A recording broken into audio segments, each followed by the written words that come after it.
Hello everyone, I am from Team Amanda and my teammates are Sindhuri and Adarsh. In this presentation, I am going to talk about our 2D and 3D free-form models.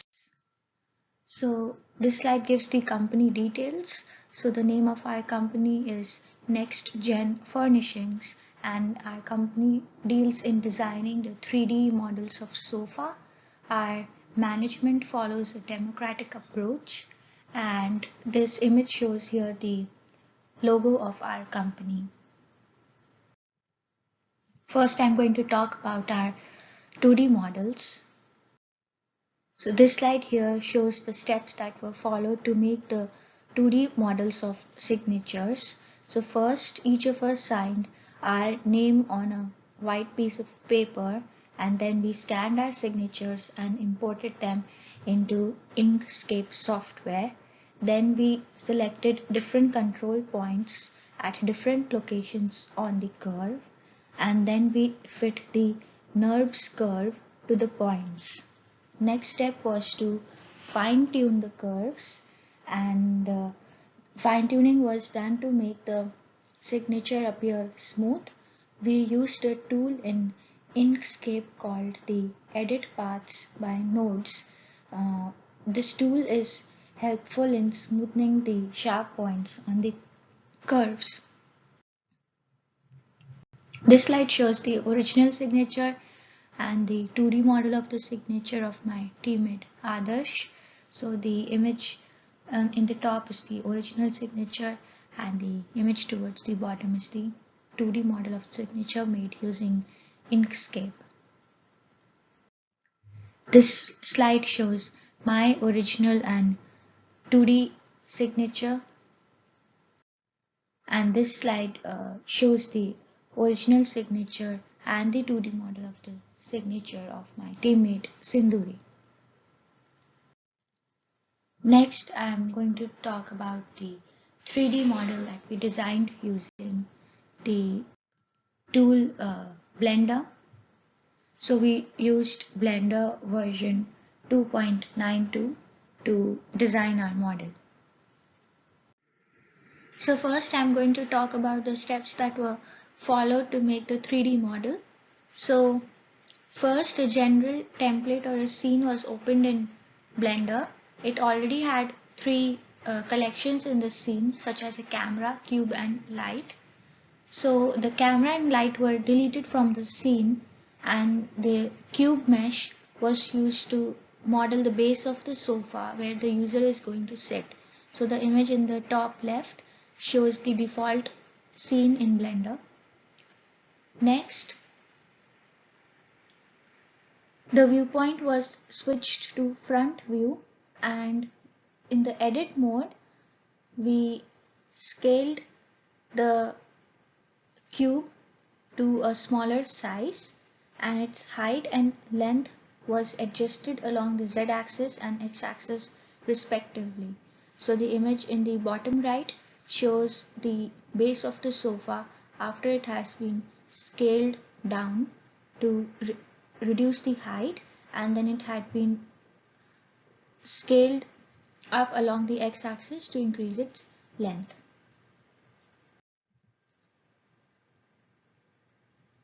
Next, the armrests of the sofa were designed. So for this, a duplicate of the cube was made and its size was adjusted and then it was placed beside the base of the sofa.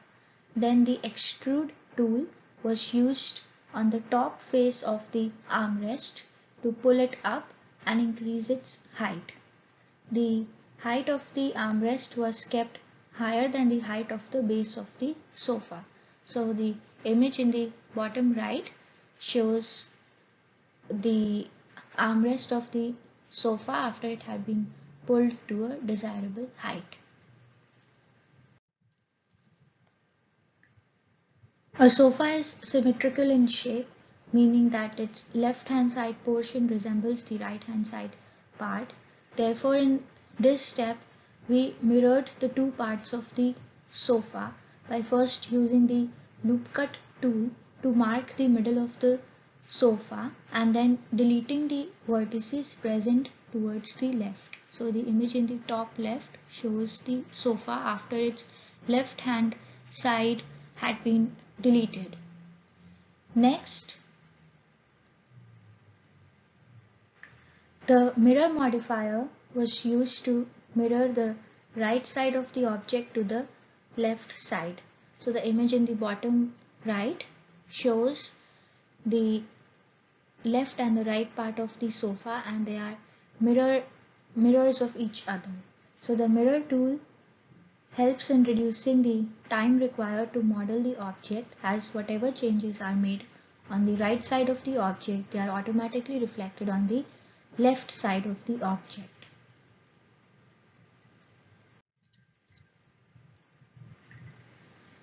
In the next step, the back of the sofa was designed.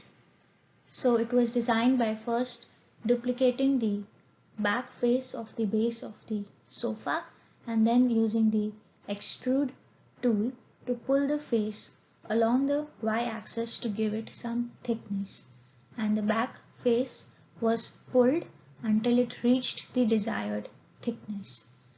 So the image in the top left shows the design of sofa after its backrest has been designed.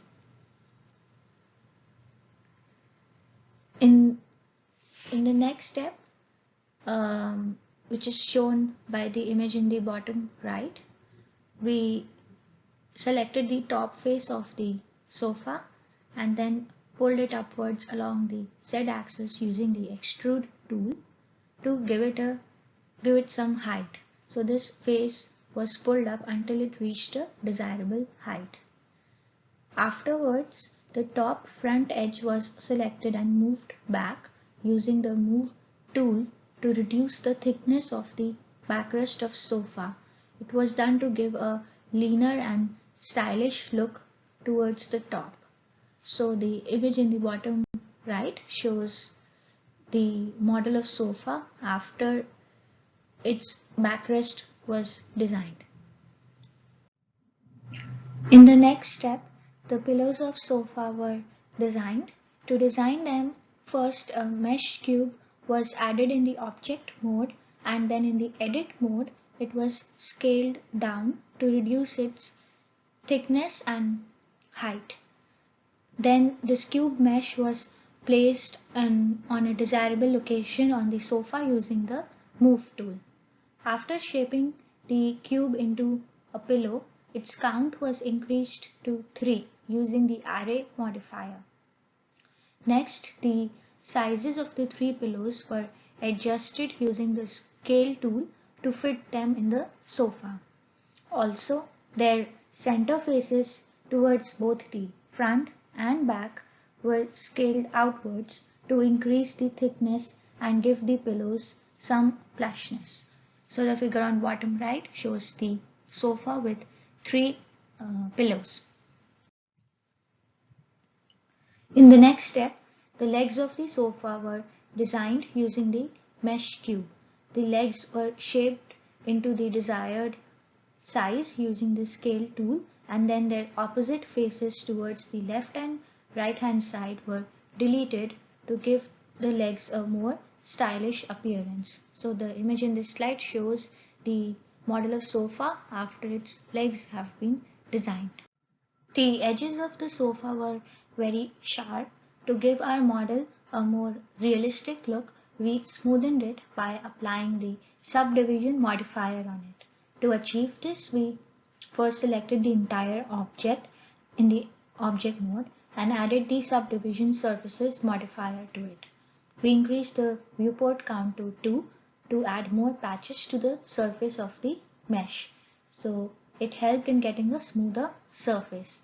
We then used the loop cut tool and the move tool to extend the sofa seat in the forward and the backward direction. This step gave a rounder and a smoother appearance to the seat of sofa. Next, this step was repeated for the armrest, backrest of the sofa to get a smoother finish. So the image in the top left shows the model of sofa after subdivision modifier had been applied on it. Next, we use the subdivision modifier on the pillows of sofa to give them a more realistic look. In contrast to the rest of the parts of sofa, the viewport count for the pillows were kept as 3. So the figure in bottom right shows the model of the pillows after subdivision property had been applied on them. To get rid of the lines and patches on the sofa, we applied the shade smooth option on it. So the figure in top left shows the model of sofa after smooth shading had been applied on it. Next, we applied the subdivision property on the legs of the sofa to convert the sharp corners into rounded corners. To achieve this, we increased the viewport count from 1 to 3. So the figure in bottom right shows the model of the legs of sofa after subdivision property had been applied on them. Next, we applied the modifier called solidify on the legs of the sofa to give it a more solid look, and then we gave smooth shading to the legs. So the image in the top left shows the legs of sofa after solidify modifier property had been applied on it and after it had been given a smooth shading. Next, we modeled the sockets using cubes and planes. We placed a socket on each of the armrests of sofa. These sockets can be used to charge the cell phones.